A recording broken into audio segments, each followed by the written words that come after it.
official Batman Arkham Knight countdown clock is down to 25 days, 13 hours, 59 minutes, and 53 seconds. We've got Ginn, one of the game's developers, here to give us a look inside Rocksteady's Gotham.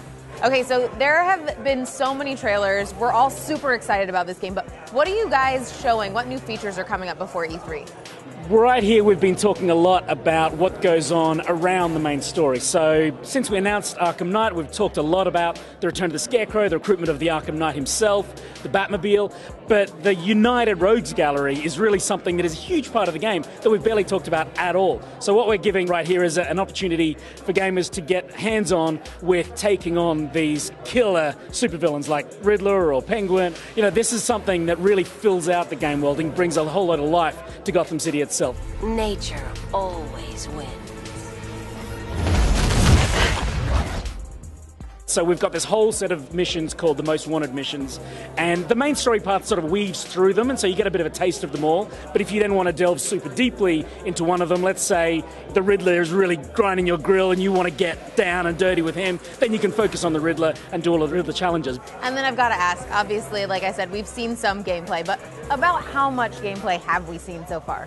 Not very much at all. We don't like to spoil very much, so there's a lot of secrecy around the work that we do at Rocksteady. We tend to not allow people to come to the studio. Yeah. And when we make trailers, we kind of try to make them as exciting as we can, but without using spoiler material, because it's like going to see a movie, right? You don't want to know how the movie ends, otherwise it spoils it. It's exactly the same with games for us. Well, I'm totally going to go for a spoiler. Are fans going to recognize who the Arkham Knight is when that mask comes off? Our philosophy is Batman's knowledge of his enemies is where we have to put players. So Batman has not encountered the Arkham Knight at all. This is a completely new character that we've designed to bring into the Arkhamverse, into Batman's world. So the journey that Batman goes on against all of these villains is really critical to us so that you genuinely feel like the Batman.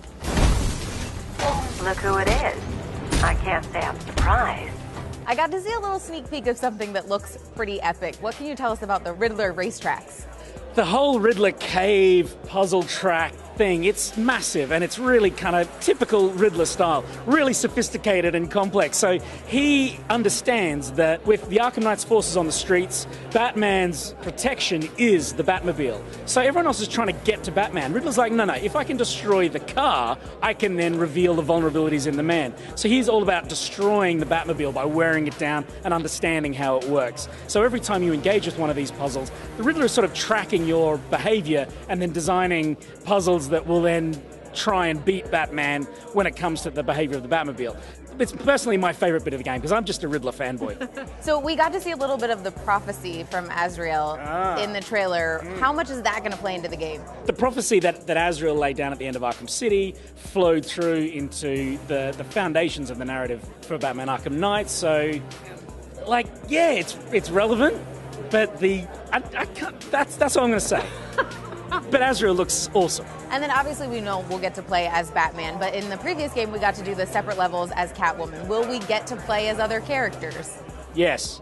That's what dual play is all about. So we just announced dual play as a new feature within the free flow combat system. And you can interchange between Batman and Nightwing or Batman and Robin or Batman and Catwoman.